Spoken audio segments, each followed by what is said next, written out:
Hi, everyone. Thank you so much for your patience as we figured out two different Zoom links that were going around. So I apologize for that. But we are so excited to have Stephen and Taryn here to present at the sixth Clinical Research Recruitment Program quarterly workshop.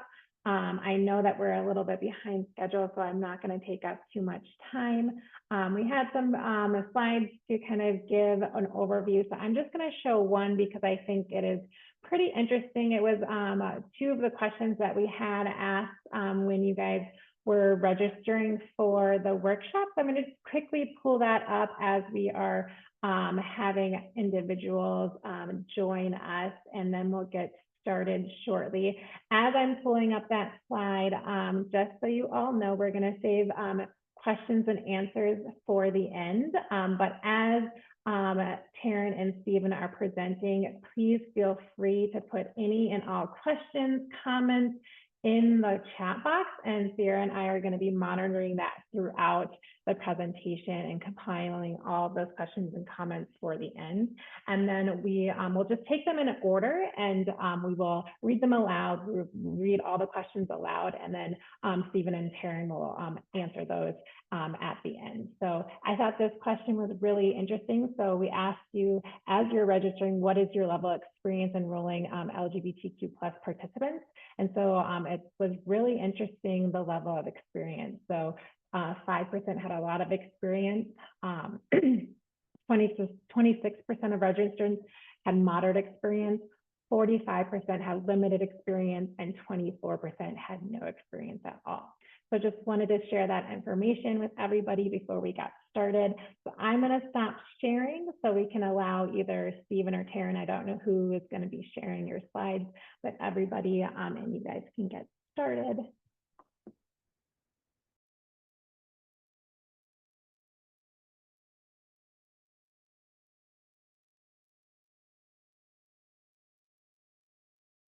Okay, here we go.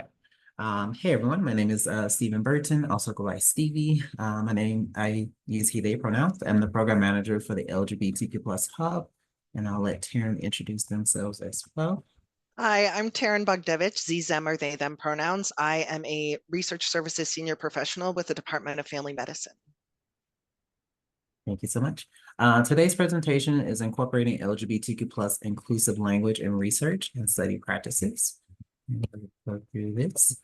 This right here is just a slide. If you scan that QR code, it'll take you to our website. We will be sharing these slides after this presentation, but for those that might just have the chance to do so, we do have a physical space on the CU Anschutz campus. It's located in Education 2 North, room 2101, and we're open Monday through Friday, 8 to and then this is also a contact information for the DFM DEI group. They also, if I'm not mistaken, Taryn, they have a website, I believe, that is up, and we will make sure to share that afterwards as well. Thank you. So just going over some of the group norms that I like to utilize for pretty much all of the presentations. These right here, be smarter than your phone. It's a great reminder just to check your phone, make sure it's off. I truly encourage everyone to be engaged as much as possible. Questions. As mentioned, we will save those to the end as we have a lot of content we're trying to get through, but want to make sure we have space for those questions. I like to utilize the Vegas rule, which basically means what is said here stays here, but what is learned here leaves here. So we shouldn't be talking about anyone's personal experience outside of this space. But if you do learn some new type of concept or terminology, then those can be shared outside. Laugh out loud, just a great way to make sure you're paying attention, but also having fun.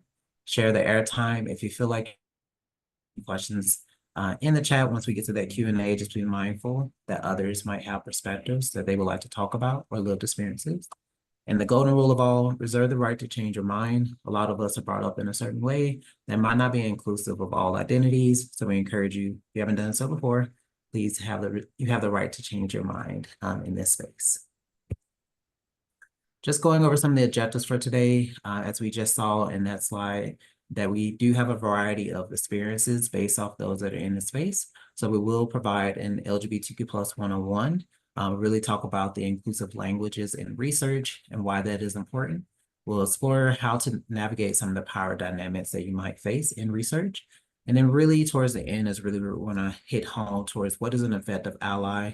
What does it mean to be part of the community and advocacy work and things like that. So jumping into that LGBTQ plus 101 brief review, please feel free to pick questions into the chat. We'll make sure to get to those if you have more questions about this. But the way to really understand the LGBTQ plus community is really differentiating between sexual orientation and gender identity, gender expression. Sexual orientation refers to an individual emotional, romantic, or sexual attraction towards other people. And then for gender identity, it's really the internal perception of who oneself is. It really digs deep into how someone deeply feels in a sense of their own gender, and it can differ from the sex that were assigned at birth. Something to be very mindful of this is that understanding the difference between these concepts is essential for recognizing and respecting the diverse experience of LGBTQ plus individuals, especially in research.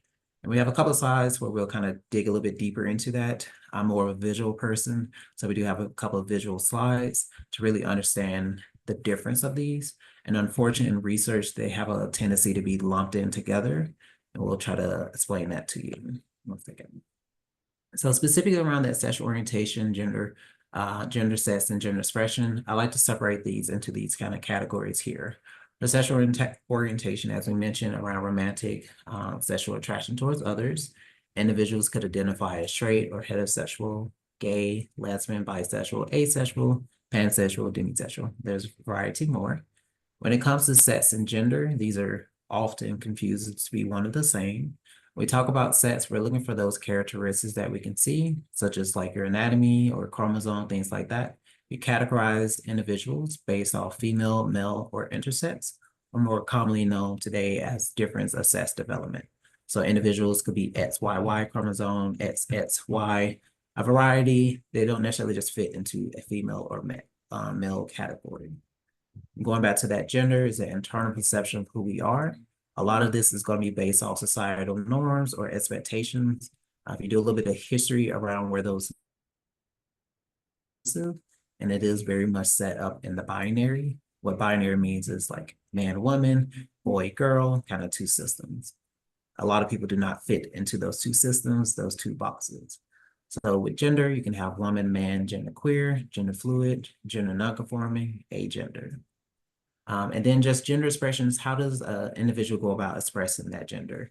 Is it with femininity, masculinity, androgyny, gender conforming to societal norms, or non-conforming to societal norms? Just because someone is a woman does not automatically mean that their gender expression is going to fit all of the categories that you might perceive or think should be there. It's more so allowing people to self-identify. And I also have a romantic identity in there as well, because that can differentiate depending on a person. They might have sexual attraction towards someone, but no romantic attraction. So it can kind of vary depending on the person. Okay, sorry, just reading the chat. Okay, and I wanted to do a quick pause. So which of the following identities and concepts were you already familiar with? And then I'm gonna put a poll if I can get this thing to work. 1 second.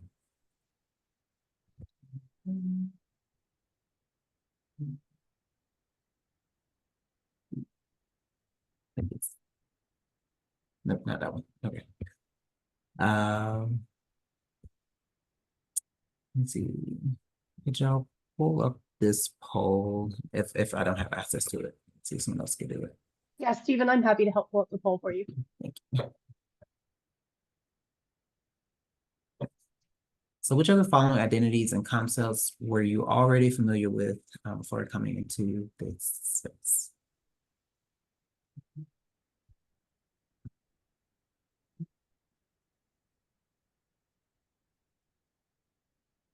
So a good chunk of people knew lesbian, bisexual, asexual, not too much about two-spirit, demisexual.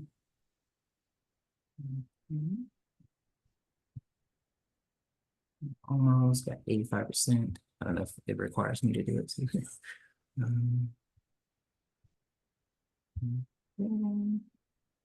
A few more that did not answer.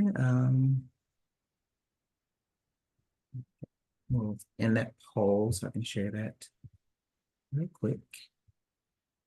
Okay. I can't see other faces, but let me see. Are you able to see the results? Okay, wonderful. So we're seeing that quite a few people knew what lesbian, bisexual, asexual, non-binary was, but not as many when it comes to two-spirit, genderqueer, demisexual. Just to kind of go over those real quick. Two-spirit is an indigenous terminology within indigenous and Native American cultures for genders that are outside of the kind of binary. Be mindful this is specific to Native and indigenous communities, so it's not just anyone can take on that terminology. And it also holds a spiritual context within their communities as well. For demisexuals, a umbrella term that kind of fits under asexual. Basically, you need to have a strong connection or emotional connection towards someone before you feel any type of sexual romantic attraction towards them. So thank you so much for that.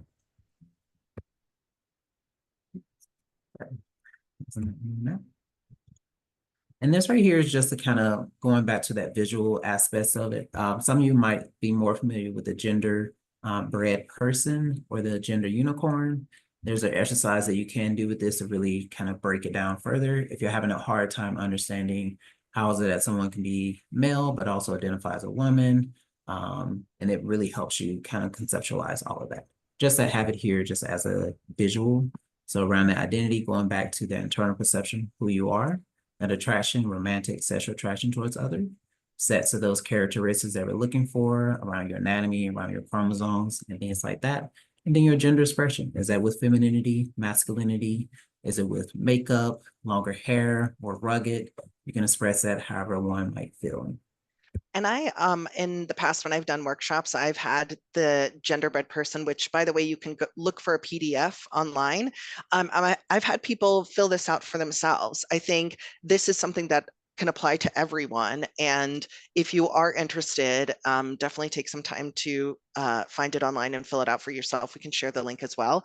But I really like the way the gender unicorn and genderbread person shows all of these aspects on a spectrum, which is a lot of what we talk about when it comes to gender and sexuality within the LGBTQ plus community. Yeah, thank you so much for that. Definitely really emphasizing that spectrum kind of piece where most people don't just exactly fit here, and it kind of can vary. So it is a really cool exercise to do if you've never done it before. I do encourage you to do so.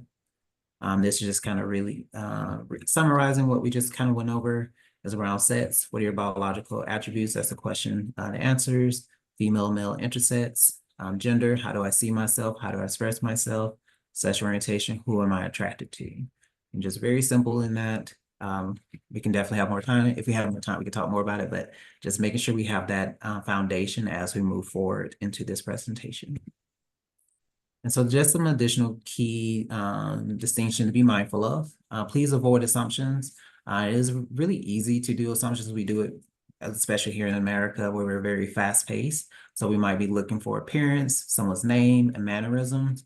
Unfortunately, that can lead to misgendering and just completely getting everything wrong about someone. So please take the time to ask questions. We will practice like how do you actually ask those questions in research settings and then in general later in the presentation.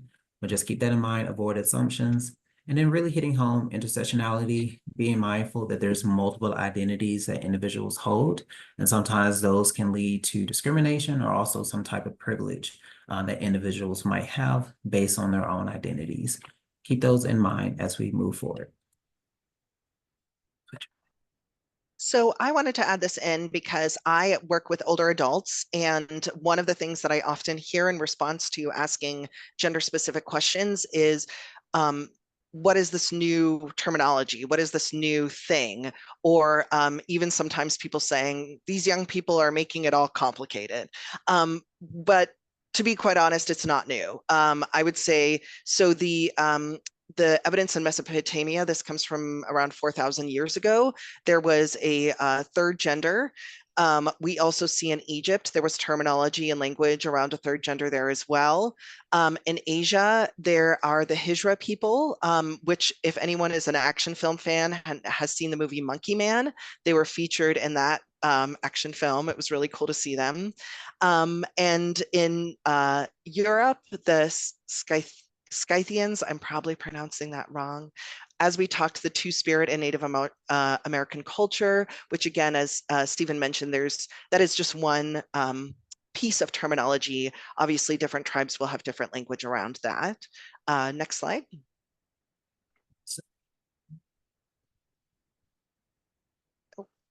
And then even in an era that I think people think are not very gender inclusive, we did have an Englishman given the right to be both sexes in 1602 in England. This was a legal designation that Thomas Hall was allowed to be both. We do see the earliest evidence of gender affirming care in 1882. We do see inclusivity with people who we now would call intersex in New York City in 1895. And then unfortunately, there was a lot of data lost when it came to research with the LGBTQ plus community after a lot of it was burned in Nazi Germany. And I think what's important to note about that is we as a medical community have suffered greatly from that loss. There has been so much more data that we may not even be able to see that could inform us further about the LGBTQ plus community throughout history, but unfortunately, we don't have that any longer. So just know that there is more information that has been there than we may actually have to work with. Thank you. So switching over to kind of taking a step back, why is it important? Some might be asking this question of why is it important to make sure that we're inclusive of LGBTQ plus community and research? Something to be very mindful of is that when we use LGBTQ plus inclusive language, we demonstrate respect. We build trust, and we start to address the prejudice and discrimination the LGBTQ plus or LGBTQIQ plus community faces. And just to kind of really hit home, it really just is about respect and really being able to address those prejudices and discrimination. So if you do run into some issues, we'll practice this with some of the challenges and pushback that you might face in research, but just a key thing to be mindful of, you can quickly just mention, it's about respect. And just kind of go into a little bit more details about that. It really will impact the type of research quality that you have. Inclusive research leads to more accurate and comprehensive data, basically being able to make sure you incorporate all communities and you're not excluding, and you're just being mindful of the discrimination and biases that might be faced towards this community. You're able to have better quality research. It really affects the representation and ensures that all groups, including LGBTQ plus individuals, are represented and their needs are addressed compared to ignored. There's the ethical responsibility that we all have, just really promoting that fairness and equity in research practices, and really focus on that trust and participation. It increases trust and willingness of LGBTQ plus individuals to participate in research studies. There might be some pushbacks from LGBTQ plus individuals working with research, and that can be a lot due to kind of historical context. And we'll talk more about that as we get a little bit closer or further into the presentation. Just be mindful is that we're really trying to build that trust and participation. So switching over to that power imbalance, as I mentioned earlier, and those effects on advocacy efforts, something to be very mindful is that silencing of voice is a common theme. There's a fear of repercussions. If you were to speak up, you might feel that you might be reprimanded for that. There's resistance to change, both from those that are kind of in power, for those that might be employees or employers. You can see different types of resistance. And then there's a lack of buy-in for individuals that might want to do inclusive work, but might not know too much about it to really participate fully in it. We'll talk about how do you navigate this and how do you advocate to kind of get around those. So some of the resistance from stakeholders that you might see is that sponsors may prioritize other aspects of research over inclusivity. They might be really focused on, we need to make sure that we can get a certain amount of money for this or get a certain amount of participants. They can have different kind of aspects that they're kind of using to ignore LGBTQ plus inclusivity. So you might see that. You might see some organizations or researchers may only engage LGBTQ plus issues when it's conditioning for funding or compliance. So basically they see that when they're applying for some type of grant, they have to kind of check these boxes. That might be the only time, unfortunately. And then stakeholders may fear negative reactions from conservative groups, political entities, or customers who oppose LGBTQ plus issues. You see in today's political climate, there's multiple legislations going out that is opposed to LGBTQ plus community. So some people might have that as a fear as when they're trying to do so, or trying to be more inclusive. And then you might also see some may argue that there isn't a clear standardized way to collect SOGI data, which is sexual orientation, gender identity, which can cause hesitation to engage in this type of research. Most of all of this is very simple to address, and we'll kind of go through those steps next. So as we talked about some of the strategies to navigate and address power imbalances when advocating for inclusivity, you can build alliances and coalitions in your spaces, create safe space for dialogue, utilize institutional policies and regulations, and leveraging data and evidence. So specifically, a strategy to be mindful of is building that alliance and coalition. Who's the people that you work with? Are you able to work outside of your department? You're more than welcome to reach out to the LGBTQ plus hub, as we are relaunching our research subcommittee. I'll talk more about that later. But basically, that's a wonderful group to reach out to if you're having issues. Creating those safe spaces for dialogue, establishing safe and open communication channels when individuals discuss inclusivity issues without fear of repercussions. So kind of creating that outside of the research subcommittee we have, making sure you have a safe space everywhere, both a personal in-person one and also virtual and remote safe spaces. You can utilize institutional policies and regulations to support you. So you can reference regulations and guidelines from funding agencies such as the NIH that require inclusive practices. So if you're seeing some of those kind of pushback, you can have that as a strategy to bring up, kind of pull out your toolkit. You can engage with ethics committees and review boards to ensure that research proposals include consideration for the LGBTQ plus inclusivity. This is one thing that the research subcommittee, the hub, the LGBTQ plus hub has. We will have a review board to review research that's being proposed. You can leverage data and evidence. You can use data and research to demonstrate the benefits of inclusivity and the negative impacts of exclusion. This is a really key one to be mindful of. And we have a couple of slides that talk about some of that data. But really being able to here's the data. If you're having someone that's kind of really pushing back on you, being able to point that out or pull up a link, show them like that. Really, really helpful. And then addressing some of the challenges in LGBTQ plus research in general. You can demonstrate how inclusivity leads to better outcomes and broader market reach. Advocate for long-term commitments rather than temporary compliance to meet evolving industry standards. So typically you might see that if you're like, I want to be more of an advocate, you might see someone temporarily be more inclusive and then they kind of go back. Really try to advocate for long-term commitments and just really setting up the foundation to be more inclusive in general compared to making kind of small one and dones. Provide data on shifting public opinion. That's kind of going back to that data aspect, showing increasing acceptance of LGBTQ plus issues, highlight the risk of exclusion, such as bias or incomplete research, kind of going back to that quality research that you're getting, and then collaborate with professional organizations to establish best practices and LGBTQ plus data collection. That is one thing our research subcommittee will be working on, is specifically having a guideline of what are the best practices. So you can have that as a resource and reference as well. And I'll be sharing a couple examples of that during this presentation. We also on the Department of Family Medicine website have started creating a little bit of resource information, but I agree with Stephen. I think we'll have more of an opportunity to make that more robust. With the research subcommittee, I also want to mention that I've been in conversations with people where this concept of additional inclusion is considered more of, it's just more work. But I think we need to shift the way we view that in how do we change the system in which we function? How do we change the process in which we do things? So that just becomes another piece of, this is just how we do this. This is just how we do research. Thank you. And we will get to those slides. And then just highlighting the impacts of marginalized underserved communities. So we do see health disparities. Without inclusive research, there is limited data on the unique health needs and outcomes of LGBTQ plus individuals. It is something fascinating to do some research on of what do we currently have that data, what type of information we have with the data we currently have.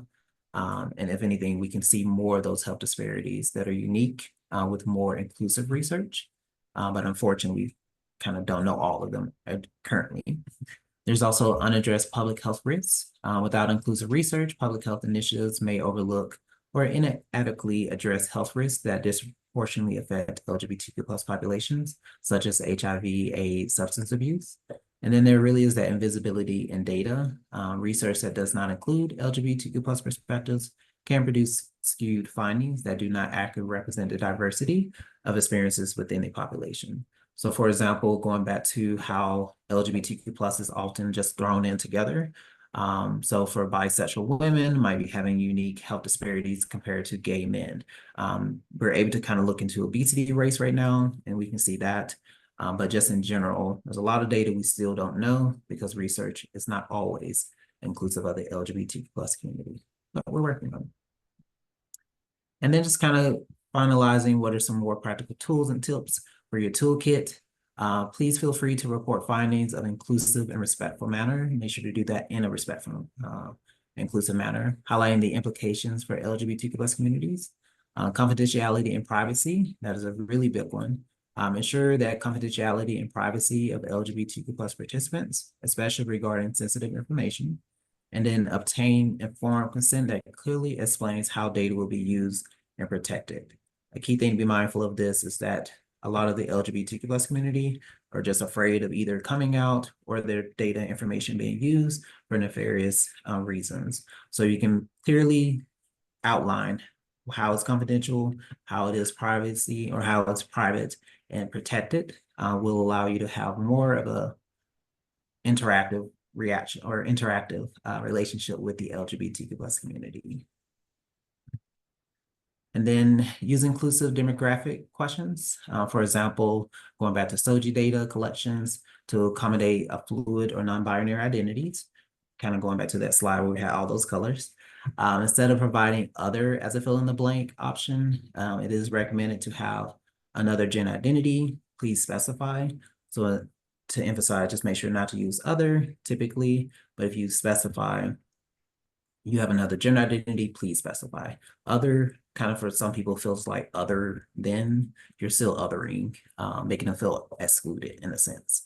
You can avoid that by doing this. Sorry, my mouse connects, there we go, right there.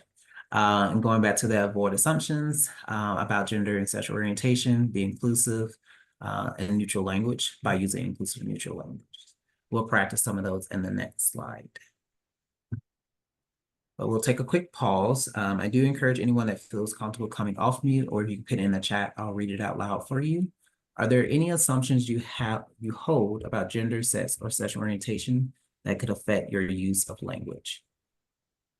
And for example of this, you might have an assumption when you see a man with a wedding ring, you might automatically make an assumption that they're straight. So you might approach them like, oh, who's your wife or something like that. They might respond with, well, my husband. Will not appreciate that question. So for that, if you feel comfortable answering that out loud, if not, you can put it in the chat and I'll read it from there as well. I know one thing I struggle with is their physical appearance automatically puts pronouns in my mind, and I associate their gender identity with what I am interpreting as their sexual, like biological identity. Yeah, I appreciate that. Thank you. And it's more so going back to that kind of assumption kind of piece and really just taking a pause. For me personally, I like to just kind of put everyone on a neutral playing field until I know what their pronouns are. Typically, we'll talk about how do you ask those questions and whatnot, but really getting to know someone before automatically filling in those blanks. We do it all the time. It's kind of very normal for us to do so, but unfortunately that does lead to misgendering and things like that. But it just kind of takes a step to how do you ask those questions, which we do have some examples of doing so. And I think to your point, Vanessa, as well, I think the process of kind of moving past making assumptions is breaking down the biases that are already in our culture. And I think that that takes a lot of work, and, you know, still give yourself some grace there. I think, you know, what can help is recognize when your brain is making that assumption and then have that pause before you begin communicating or reacting to it. So I totally understand going through that experience of deconstruction can be a process for sure. Mhm. Thank you. Here we go. And the next couple of slides are just specific terminology to be mindful of. I think this will be very helpful once we actually share the slides, but we'll also have all of this on our LGBTQ plus Hub website. So you have like some documents to look at, especially when you're putting together your proposals and your research projects. Utilize this more affirming, inclusive terminology. You're not really sure what to do. So for example, instead of using biological man or biological woman, simply say cisgender man, cisgender woman, which basically means that your gender still aligns to what was assigned to you at birth. Because a lot of people use biological man, biological woman, just cisgender man, cisgender woman. Instead of saying husband, wife, boyfriend, girlfriend, simply say partner. Instead of ladies and gentlemen or boys and girls, if you're introducing someone or doing some type of public speaking, esteemed guests is more inclusive. Mankind, manpower, man up. Instead, use humankind, people power, toughen up. Brothers and sisters, niece and nephews, siblings, nibblings. It's still perfectly fine to use these. But if you're just trying to be a little bit more inclusive on a broader scale, siblings, nibblings is a new word that's being utilized. And that's just for niece and nephew.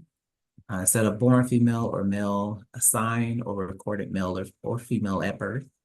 Transsexual, transvestite, I don't say that word anymore. It's more inclusive just to say trans or transgender.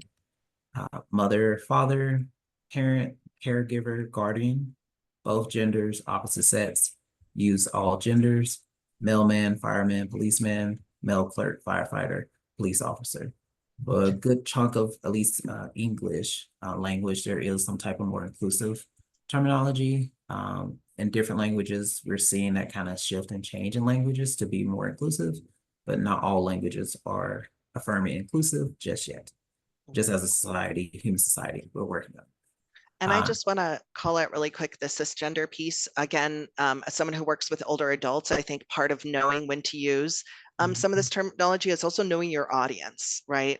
Are they going to actually understand that additional designation, or is it something that may not be pertinent to the research or the data you're collecting? So I will again talk about that later, but I just want to call it out here. Thank you. And then just some final affirmative inclusive terminology, be mindful of. Instead of hermaphrodite, you can use intersex or difference in sex development. Kind of what Taryn just mentioned as well, like there are some individuals that might still identify with this term. So you more have to ask them that question. There's a way to do so, but typically intersex, remember XYY or XXYY, a variety of sex. What's your real name? Instead of saying that, you can say, what name would you like me to use for legal or insurance purposes? That's typically the issue we run into, is really around legal insurance purpose, around individual's name. Instead of saying she, he, or it, you can say, what pronouns would you like for me to use? A simple way for that is I always like to just introduce my name and pronouns and then ask how someone identifies or what their name is. If they feel comfortable giving you their pronouns, typically that would be the moment to do so. But that really works more in a verbal communication. It gets a little weird in an email. Normal, real gender, cisgender, preferred pronouns, just simply say pronouns. When you say preferred, it kind of emphasizes that there's a choice in using that pronoun or not. Just simply ask them, what is your pronoun? Instead of sex change, gender reassignment surgery, say gender affirming surgery. It's more inclusive. And then kind of going over some of those microaggressions, do's and don'ts, just some quick tips to be mindful of, filling in that toolkit that you got, your toolbox. Don't say lifestyle, sexual preference, choice when you mean sexual orientation. If that's what you mean, just say sexual orientation. A lot of these have a little bit more negative historical context behind them. Do say gay or lesbian instead of homosexual. Homosexual just has more of that kind of mental illness kind of context to it. Simply gay or lesbian is perfectly fine. Don't use queer if you're not sure the person is comfortable with the term. Just be mindful that queer is an offensive terminology for a lot of individuals. I identify as queer. I'm perfectly fine with people calling me that. That's me giving you permission to do so. It's typically never okay to just walk up to an individual and call them queer. I don't know why you would do that, but if you do, please don't do so. But typically Well, in a group setting, let me get for this real quick. In a group setting, you can say queer community when it's more plural. If it's like individual, kind of get into that kind of muddy waters. Taryn, what were you saying? oh, I was just mentioning, recognizing that queer is a reclaimed term, and we see this with a bunch of different underserved populations, that there are certain terms that were used in a negative way that were reclaimed by the culture. So just knowing that that's, to Stephen's point, why you wouldn't always want to assume that people are comfortable with that term. Yes. So just be mindful of that historical context, pretty much all terminology, but especially around the word queer itself. Do you understand that an individual LGBTQ plus status is only a very small part of who they are? Going back to that intersectionality point that was brought up. Don't imply that someone who comes out as transgender or gay was lying or being deceptive previously, understanding that the coming out process is different for all individuals. Do avoid commenting on how well a transgender person conforms to conventional standards of femininity, masculinity. So you might hear the word passing. Just be mindful that you might see it as somewhat of a compliment, but it still can be kind of a backhanded compliment. Not all individuals have a desire to be passing, so please just kind of avoid doing that altogether. And don't suggest that you accept a person even though they are LGBTQ plus individual. Kind of going back to the backhanded comment, if anything, even though it's just backhanded. Don't do that. And in relation to the sexual preference piece and sexual orientation, so I wanted to call out, especially when it comes to medical research and conversations within clinics with patients, remembering, of course, that sexual orientation and romantic interests are not always the same things. And I think I saw a question pop up about that. So for instance, someone may want to engage in dating and long-term relationships with a certain type of gender, but their sexual interactions may be a different gender, may be the same. There could be some overlap there, but for everyone, it's not always going to be the same type of people that they want to engage with romantic versus sexual relationships. When I was speaking with a clinician in the department, one of the things that they talked about it when it came to asking about sexual health with a patient during certain circumstances, really the best way to get down to brass tacks is to just ask, what sexual body parts do you interact with your sexual partners? Getting down to basic biology, especially when it comes to questions about sexual health, but also remembering that if you're asking sexual orientation, but what you really want to know is what type of relationships is this person happening, might not be what type of the relationships is this person having. Asking sexual orientation may not always give you the correct answer.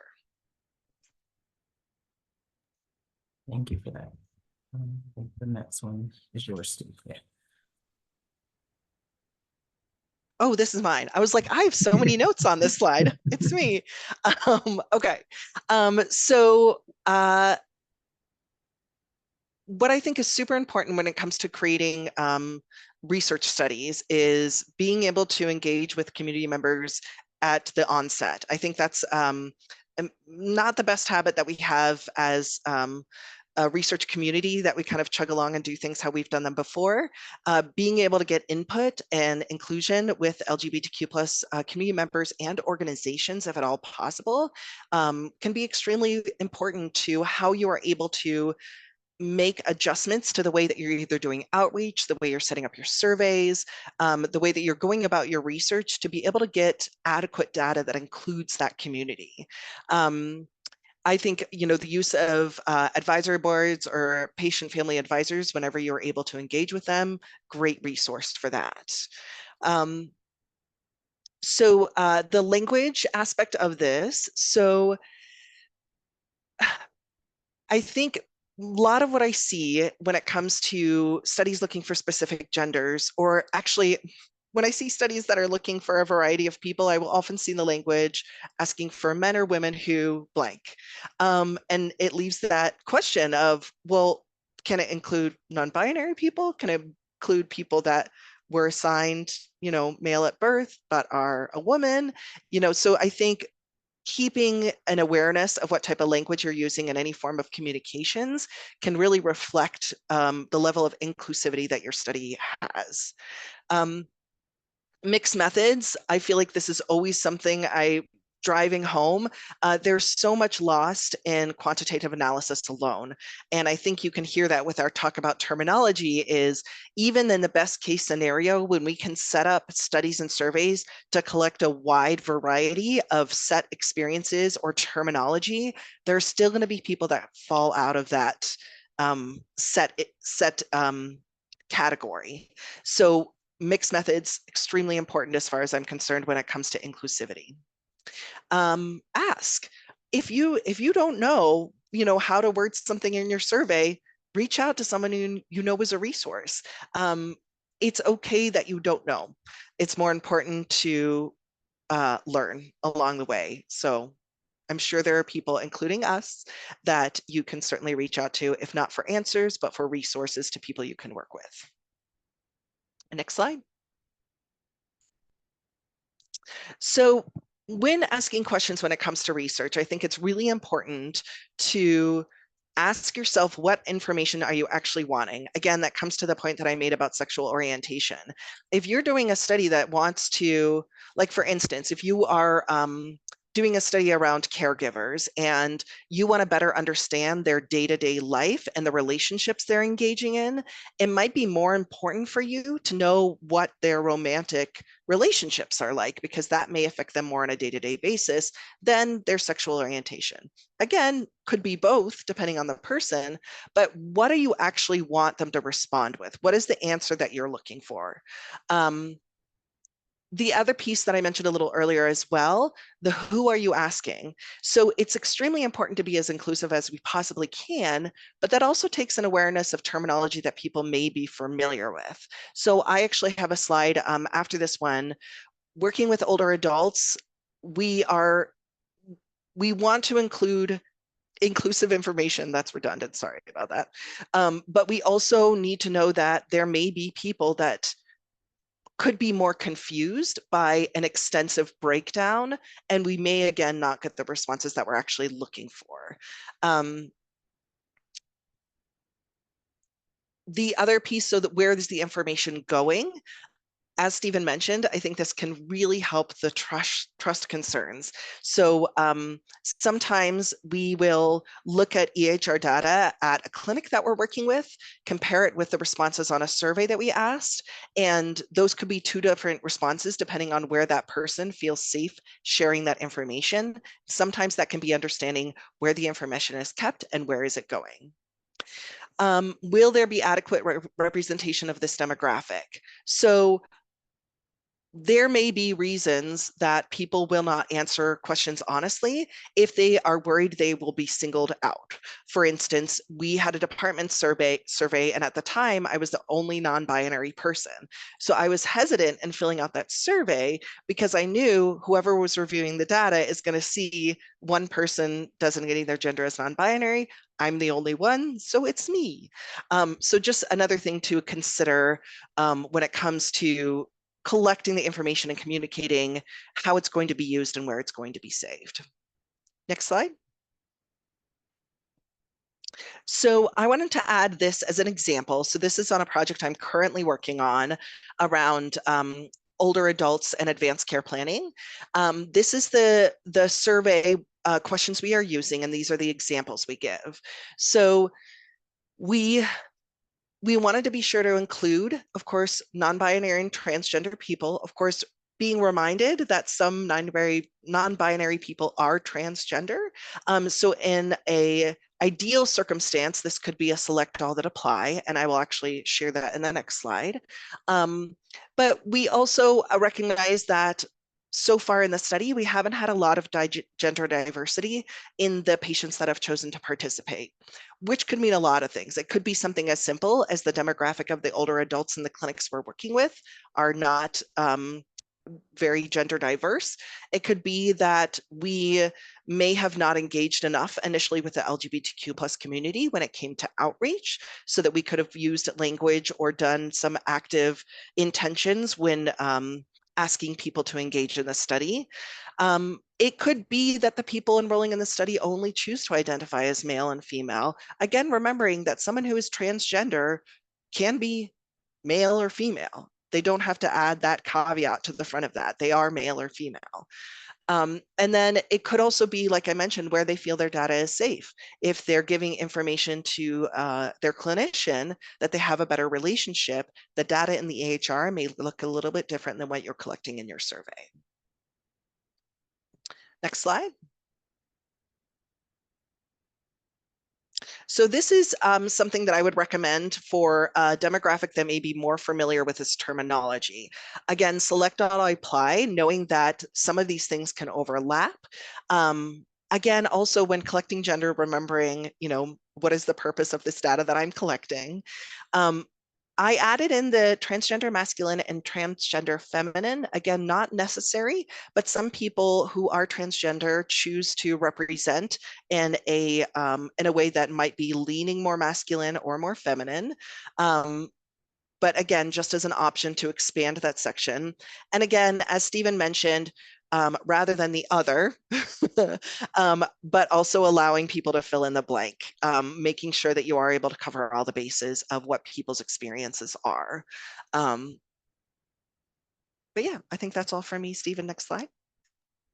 Thank you. Okay, I know we're kind of at the time towards the end, so we're gonna switch over to effective allyship, and really emphasizing what does that look like for individuals, both in research, but just in your general day-to-day living. Something to be very mindful of: what is your intent versus your impact? Your intentions might be to be more inclusive, but the impact, you might be completely excluding a community within the community you're trying to work with. So trying to make sure we understand that. The best way to kind of talk about intentions versus impact, we thought it would be best to kind of go through some of the questions that were sent in. And so we'll utilize this as a frame as we kind of go through this slide right here as well. Just some of the questions that were sent in is: how do you incorporate trans people into women's health without the over language on who would be involved? Really going back to a lot of what Taryn just mentioned. My work focused on pregnancy and fetal child development. Suggestions for inclusive language and study materials would be helpful. I'll make sure to incorporate that in the follow-up material. How to create gender inclusive recruitment materials when only recruiting people assigned female at birth, but still being concise. A very easy way to answer that is that using that assigned at birth in that kind of language that you're promoting. And I do believe Taryn emphasized some of the answers for that as well.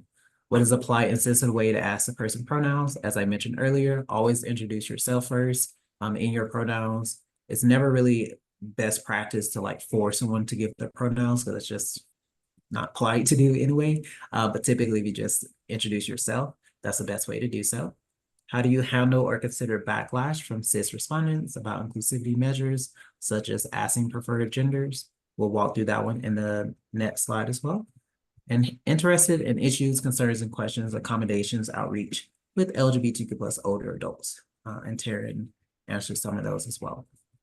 But keep these questions in mind as we look at what does an effective and performative allyship look like. When it comes to performative, it's more that surface level. You're engaging more so around gestures without making meaningful change or efforts. You're seeking validation, often motivated by desire for social approval or to appear progressive. So if you're only doing it because you want a pat on the back, that is very much performative. Inconsistent support, only support LGBTQ plus issues when it's convenient or beneficial. So if you're really looking at, oh, I'm going to get additional money, once again, that's kind of going back to performative allyship. And then a lack of engagement, avoid deeper understanding of confronting uncomfortable truths about personal bias, societal structures. I encourage you, if you don't know what your biases are, it's a kind of lifelong journey of constantly learning about your biases, but please, the faster you learn about what your biases are, the more inclusive, learn about them, learn how to correct them, and then the more inclusive you can be in your work.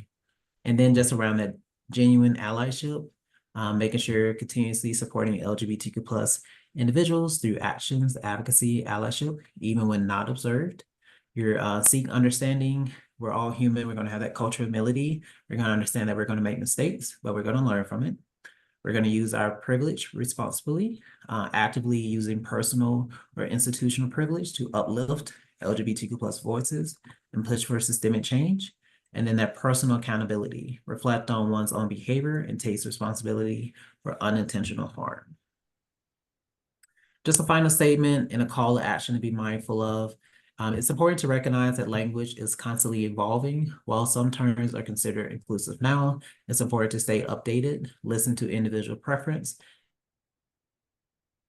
always respect the words people use to describe themselves. I know, Taryn, you had an additional call to action for this. Do you remember what that was? I didn't get the chance to add it.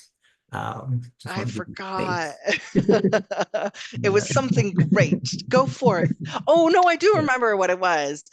It was that small change is positive change. So a lot of times you may feel like you're not making a huge difference. Those small changes do count. Love that. Thank you so much. And then just going back over the objectives that we talked about today, really the importance of LGBTQ plus inclusive language and research just in general.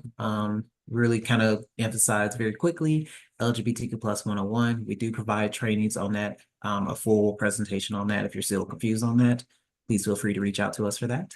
Exploring ways to navigate some of the power dynamics in research and advocating for inclusivity. And then finally, we talked about what is some of that performative and genuine allyship.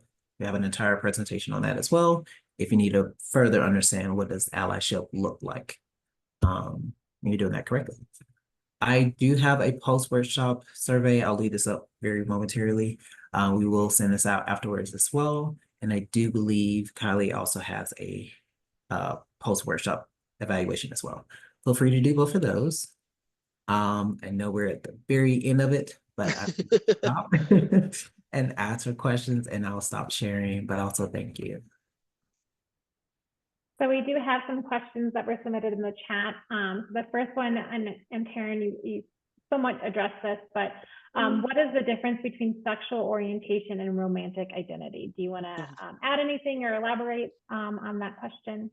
Yeah, I think just recognizing that the two can be the same. For instance, I can be attracted to one gender sexually and also want to have romantic relationships with that gender. It's also possible that I only want to have sexual relationships with a certain gender that I am not interested in having like a long-term romantic relationship with. So just recognizing that they may overlap, they may not. Awesome, thank you. Okay, I'll read the next question. We have, for affirming inclusive terminology, I've seen a recent use of the word folks, spelled F-O-L-X, as an inclusive version of folks, spelled F-O-L-K-S. Is this an acceptable term? Definitely answer that. Either one of those are perfectly fine. Folks with the S is just a more inclusive, fun way, play on words. It's not necessarily exclusive anything. You're not excluding anyone if you use folks, but it's just a fun way to play around with the words. Thank you. And then our last question that was submitted in the chat, similarly, it's regarding spelling. There was a difference in spelling of the word femininity on one of your slides, and the individual was asking if there was a reason for that. Femininity. Was that one of my slides or one of Steven's? Yeah. If it was mine, it might have been a spelling error. So I'm not aware of anything. Awesome. So those are all the questions submitted via chat, and then there's just people signing off and saying thank you before they sign off. So I want to say thank you too, but go ahead, Taryn, sorry. Well, I was just saying there was one thing I forgot to mention about pushback when it comes to the research I'm doing with older adults. I will say that I think pushback is often assumed. I've gotten a wide variety of reactions from people. Sometimes it's unpleasant, but sometimes it's hilarious and sweet and adorable, and people are excited. So just know that sometimes we assume there's going to be pushback where there may be a wider variety of reactions from people. Well, thank you so much. Thank you, Taryn and Stephen. This was very informative and helpful, and speaking from all of us from the Clinical Research Recruitment Program, and I'm assuming from everybody that was here and attending today as well. Like I mentioned before, to all of the attendees, we will post the recording on our website as well as the presentation slide. And like Stephen mentioned, we will also send up a follow-up post-workshop evaluation. So please complete that and give us feedback. So thank you everyone for attending, and thank you once again, Stephen and Taryn. We really appreciate it.